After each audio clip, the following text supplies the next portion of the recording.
పార్లమెంట్లో వక్ఫ్ బిల్లు ఆమోదం నేపథ్యంలో వైసీపీ నాయకుడు మాజీ డిప్యూటీ సీఎం అంజాద్ బాషా ప్రెస్ మీట్ నిర్వహించారు. ఆయన మాట్లాడుతూ, ఎన్డీఏ ప్రభుత్వానికి మెజారిటీ ఉండటం వల్ల వక్ఫ్ బిల్లు పాసైంది. ఇది రాజ్యాంగ వ్యతిరేక బిల్లు. భారతదేశం అంబేద్కర్ రాజ్యాంగంపై నడుస్తుంది. మతం, కులం, రంగు, పుట్టుక ఆధారంగా వివక్ష ఉండకూడదని రాజ్యాంగం చెబుతోంది అన్నారు. వక్ఫ్ సవరణ బిల్లు ఆర్టికల్ 300కు వ్యతిరేకంగా ఉంది. మైనారిటీలకు ఎన్డీఏ ప్రభుత్వం అన్యాయం చేస్తూ ఈ బిల్లు తెచ్చింది అన్నారు. ఈ 10 నెలల్లో సీఎం చంద్రబాబు మైనారిటీలకు ఏం చేశాడో చెప్పాలి. ఇమాం, మౌజన్లకు ఇవ్వాల్సిన గౌరవ వేతనం కూడా 12 నెలల బకాయి ఉంది. వైఎస్ఆర్ సీపీ అనేక సార్లు అడగడంతో 6 నెలలకు మాత్రం రంజాన్లో విడుదల చేశారు అని మండిపడ్డారు. మా ప్రభుత్వ హయాంలో 14 కోట్లు హజ్ యాత్రకు నిధులు ఇచ్చాం. చంద్రబాబు అధికారంలోకి వచ్చాక హజ్ యాత్రికులకు నయా పైసా సాయం చేయలేదు. సరికదా ఎంబార్కేషన్ పాయింట్ను కూడా తీసేసే పరిస్థితి వచ్చింది. నాడు వైఎస్ఆర్ తర్వాత వైఎస్ జగన్ మాత్రమే మైనారిటీలకు మేలు చేశారు అన్నారు. మరి ఇవాళ ఈ వక్ఫ్ అమెండ్మెంట్ బిల్ ఏదైతే నిన్న పాస్ అయిందో అది అన్కాన్స్టిట్యూషనల్ అని చెప్పి కూడా తెలియజేసుకుంటున్నాం.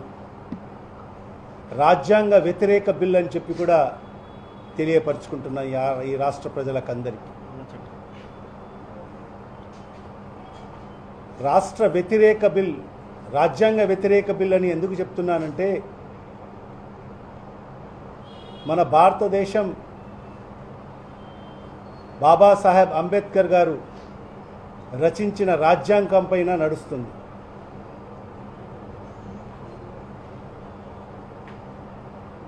మన భారతదేశ ప్రధాని కానివ్వండి,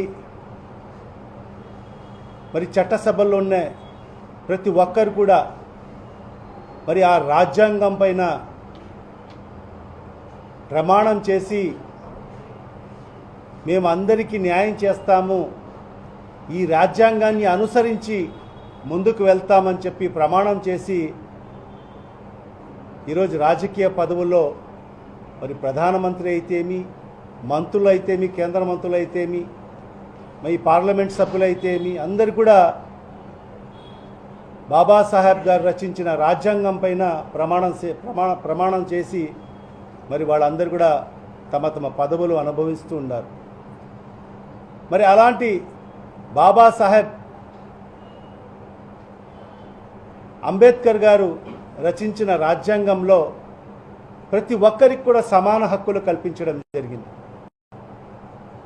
మరి ఏదైతే article 14, article 15, article 25, article 26, article 300 ఇవన్నీ కూడా ఏం చెప్తున్నాయంటే, ఆర్టికల్ 14 ఏం చెప్తుందంటే ఈక్వాలిటీ బిఫోర్ లా, చట్టం ముందర అందరూ కూడా సమానులు. ఇక్కడ ఎక్కడ కూడా కులాలు కానీ మతాలు కానీ మరి ఏదైతే లింగ భేదాలు చూపకుండా అందరికీ సమాన హక్కులు కల్పించాలి అని చెప్పి ఆర్టికల్ 14 చెప్పడం జరుగుతుంది. మరి అదేవిధంగా article 15 prohibition of discrimination on grounds of religion, race, caste, sex or place of birth, అంటే ఎక్కడ కూడా మతపరంగా కానీ మరి అదేవిధంగా కులపరంగా కానీ మరి లింగపరంగా కానీ మరి ఎక్కడ పుట్టాడనేది ప్లేస్ ఆఫ్ బర్త్ పరంగా వివక్ష ఎవరిపైన కూడా చూపరాదు అని చెప్పి కూడా మరి ఈరోజు ఆర్టికల్ 15 తెలియపరుస్తుంది. మరి అదేవిధంగా article 25 freedom of consciousness and free profession, practice and propagation of religion, అంటే స్వేచ్ఛాయుత వాతావరణంలో ప్రతి ఒక్కరు కూడా తమ తమ ప్రొఫెషన్స్ని నిర్వహించవచ్చు. మరి అదేవిధంగా తమ తమ ఆచారాలను పాటించవచ్చు. మరి అదేవిధంగా తమ తమ మతాల యొక్క మరి ఏదైతే మతాలను ప్రొపగేట్ చేసుకోవచ్చు, మత ప్రచారాలు కూడా చేసుకోవచ్చు అని చెప్పి కూడా ఆర్టికల్ 25 మరి చెప్పడం జరుగుతుంది. మరి అదే కాకుండా article 26 freedom to manage religious affairs, అంటే పూర్తిగా స్వేచ్ఛ ఇస్తున్నాము, అంటే మీ యొక్క మతపరమైన ఇన్స్టిట్యూషన్స్ మేనేజ్ చేసేదానికోసం మరి ఆర్టికల్ 26 మన రాజ్యాంగం మనకు హక్కు కల్పిస్తుంది. మీరు స్వేచ్ఛాయుత వాతావరణంలో మీ యొక్క మతపరమైన ఇన్స్టిట్యూషన్స్ని మీరే నిర్వహించుకోవచ్చు అని చెప్పి కూడా మరి ఆర్టికల్ 26 మరి చెప్పడం జరుగుతుంది. మరి అదే కాకుండా ఆర్టికల్ 300 ఏం చెప్తుందంటే ఎవరైనా కానీ మరి వాళ్ళకు నచ్చిన పద్ధతిలో మరి వాళ్ళకు సంబంధించిన ఆస్తులను దానం చేసే హక్కు కూడా మరి ఆర్టికల్ 300 మన రాజ్యాంగం కల్పించడం జరుగుతుంది. మరి ఈరోజు చూస్తే మరి ఈ వక్ఫ్ సవరణ బిల్ ఏదైతే ఉందో మరి ఈ ఆర్టికల్స్కు సంబంధించి అన్నీ కూడా మరి ఈరోజు వ్యతిరేకంగా ఉందని చెప్పి కూడా ఈ సందర్భంగా ఈ రాష్ట్ర ప్రజలకు తెలియజేసుకుంటున్నాను. Article 14, article 15, article 25, article 26, article 300 ఇవన్నీ కూడా ఉల్లంఘన జరిగాయి ఈ వక్ఫ్ చట్టం 2025లో అని చెప్పి కూడా ఈ సందర్భంగా తెలియజేసుకుంటున్నాను. మరి ఆ రోజు డాక్టర్ బిఆర్ అంబేద్కర్ గారు ఒక మంచి ఆలోచనతో మరి ఈ భారతదేశంలో మరి అనేక మతాలు ఉన్నాయి, అనేక ఆచారాలు పాటించే వాళ్ళు ఉన్నారు, అనేక భాషలు మాట్లాడే వాళ్ళు ఉన్నారు, వాళ్ళందరూ కూడా ఒక సోదర భావంతో ఉండాలంటే ఖచ్చితంగా ఈ రాజ్యాంగం అనేది ఎంతో అవసరమని భావించి మరి ఈరోజు అన్ని వర్గాలకు సమన్యాయం చేస్తూ మరి రాజ్యాంగాన్ని రచించడం జరిగింది.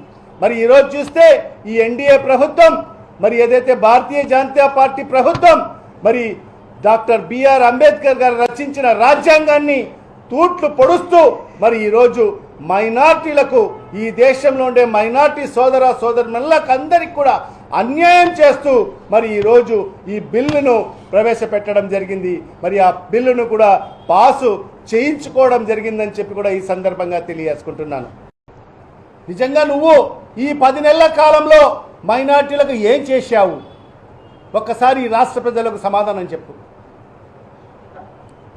మరి ఈరోజు ఇమాం మౌజున్లకు ఇవ్వాల్సిన గౌరవ వేతనం కూడా మరి ఈనాటికి 12 నెలలు బకాయిలు ఉంటే కేవలం 6 నెలలు మాత్రం మొన్న రంజాన్ మాసంలో నువ్వు వేశావు.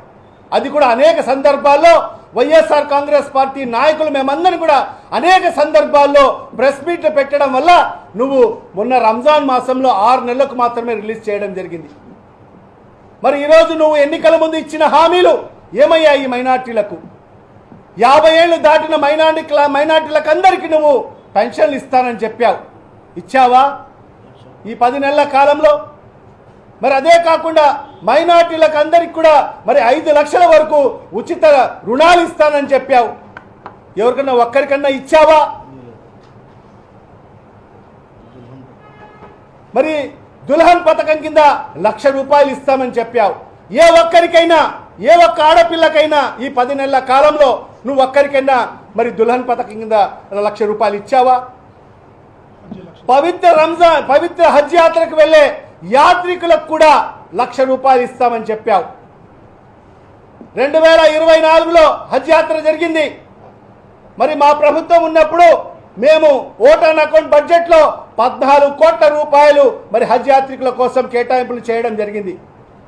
తర్వాత ఎన్నికల కోడ్ రావడము, తర్వాత ఎన్నికల పరిణామాల తర్వాత మరి మీ కూటమి ప్రభుత్వం అధికారంలోకి వచ్చింది. మరి వచ్చిన తర్వాత 2024లో వెళ్ళిన హజ్ యాత్రికులకు నువ్వు ఒక్క నయా పైసైన ఆర్థిక సాయం చేశావా? చేయలేదు. మరి ₹1,00,000 ఇస్తామని చెప్పావు, ఒక్కరికన్నా ఒక్క హజ్ యాత్రికన్నా ఇచ్చావా? ఇవ్వలేదు. మరి ఖచ్చితంగా అందరినీ మోసం చేసిన వ్యక్తివి నువ్వు చంద్రబాబు నాయుడు. మసీదు మెయింటెనెన్స్ల కోసం నెలకు 5,000 ఇస్తానని చెప్పావు. నువ్వు ఏ మసీదుకు ఈ 10 నెలల కాలంలో నువ్వు డబ్బులు ఇచ్చావా? ఈరోజు ఎంత దుర్మార్గం అంటే, ఎంతో ప్రయాసపడి ఎంతో కష్టపడి మా ప్రభుత్వ అధికారం ఉన్నప్పుడు మా ఆనాటి ముఖ్యమంత్రి జగన్మోహన్ రెడ్డి గారు మరి మన రాష్ట్రం నుంచి వెళ్ళే హజ్ యాత్రికుల కోసం మన రాష్ట్రం నుంచి వెళ్ళాలని చెప్పి ఎంబార్కేషన్ పాయింట్ని సాధించుకుంటే మరి ఆ ఎంబార్కేషన్ పాయింట్ని కూడా మరి తీసివేయడం జరిగింది. దాన్ని కూడా నీ చేతకానితనం వల్ల మరి అది కూడా పోగొట్టుకోవడం జరిగింది. మరి ఇవాళ నువ్వు ఏ రకంగా మైనార్టీలకు మేలు చేస్తావు, మైనార్టీలకు ఉద్ధరిస్తావు అని చెప్పి మైనార్టీలు నీ మీద ఆశ పెట్టుకోవాలి.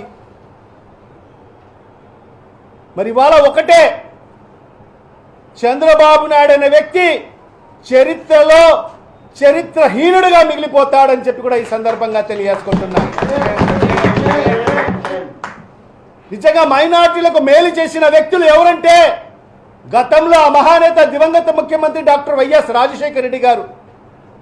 మైనార్టీల స్థితిగతులను ఆయన చూసిన తర్వాత ఆ రోజు మైనార్టీలకు 4% రిజర్వేషన్లు కల్పించడం జరిగింది. తద్వారా ఈరోజు అనేక మంది మైనార్టీ సోదరులు ఈరోజు ఉద్యోగ మరియు ఉపాధి అవకాశాలు ఈరోజు వాళ్ళకు మెండుగా రావడం జరిగింది. మరి అదే కాకుండా మరి ఏదైతే ఫీజు రియంబర్స్మెంట్ పథకం ద్వారా ఈరోజు అనేక మంది లక్షలాది మంది విద్యార్థులు అందరు కూడా ఈరోజు ఉన్నత చదువుకుంటున్నారంటే మరి ఆనాడు రాజశేఖర్ గారు పెట్టిన ఫీజు రియంబర్స్మెంట్ వల్లనే. మరి దాని తర్వాత మరి మన నాయకుడు ఆయన తనయుడు శ్రీ వైఎస్ జగన్మోహన్ రెడ్డి గారని చెప్పి కూడా ఈ సందర్భంగా తెలియజేసుకుంటున్నాను.